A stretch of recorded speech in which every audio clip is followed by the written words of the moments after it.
Et Alex, bonne nouvelle, je vais enfin avoir ma nouvelle voiture parce que mon crédit a été accepté. Ah, super! Depuis le temps que t'avais des problèmes avec celle-là? Ah ouais, ça va me changer la vie. Par contre, je voulais savoir, parce qu'en lisant le contrat de crédit, il est noté que mes informations seront utilisées à des fins de scoring. Tu sais m'en dire plus? Oui. En fait, quand tu fais une demande de crédit, on va te comparer à d'autres personnes ayant une situation similaire à la tienne. On va regarder s'ils ont remboursé leur crédit, ou plutôt s'ils ont eu des difficultés. En fonction de ça, on va te donner un score. Ce score va indiquer s'il est risqué ou non de t'accorder le prêt. Attends, donc si je comprends bien, je serai noté en fonction du résultat des autres, c'est ça? Tout à fait. Et ton remboursement pourra être utilisé pour les suivants. Regarde, je te montre comment on fait. D'abord, je vais te montrer un modèle utilisant un tableau de score. Pour faire simple, en fonction de tes données, on va te donner un certain nombre de points, et c'est ce nombre de points qui va déterminer si oui ou non le prêt est accordé. Donc, dans un premier temps, on va chercher des variables discriminantes grâce aux données clients. Chaque variable sera segmentée, et pour chaque segment, on va regarder s'il y a une proportion différente entre les bons et les mauvais payeurs.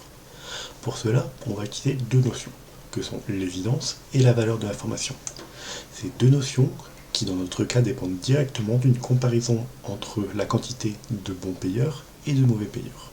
C'est ainsi qu'on va pouvoir faire ressortir les variables discriminantes. Maintenant que l'on a nos variables discriminantes, on va pouvoir construire notre tableau de score. Comme on peut le voir, ce tableau reprend les segments de chaque variable sélectionnée pour lesquels on associe un nombre de points obtenus grâce à une régression logistique. Ainsi, on peut constater qu'une personne de 25 ans se verra accorder 19,65 points, alors qu'une autre de 40 ans en aura que 11,35. Alors, pour avoir le score d'un client, il suffit de faire la somme des points obtenus pour chaque variable.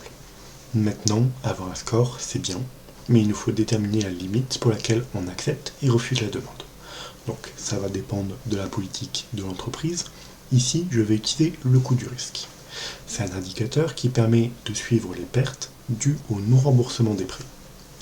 On peut facilement constater que le coût du risque augmente en fonction du score, et donc, plus le score augmente, plus la proportion d'impayés augmente.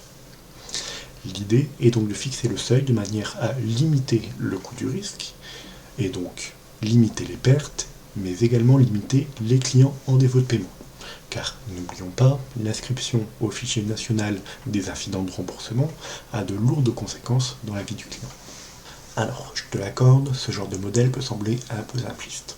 Cependant, c'est un modèle qui a déjà fait ses preuves et a l'avantage de nous permettre de voir assez précisément son fonctionnement. Tu peux facilement expliquer chaque score que tu vas obtenir. Il faut savoir qu'il existe d'autres modèles plus complexes, grâce à l'utilisation de certains algorithmes, comme par exemple le Light Gradient Boosting Machine, pour lequel il peut être assez compliqué par contre d'expliquer le résultat obtenu. Regarde.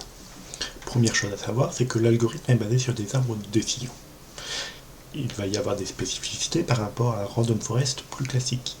Les arbres de décision vont être construits les uns après les autres et vont donc pouvoir corriger les erreurs des arbres précédents.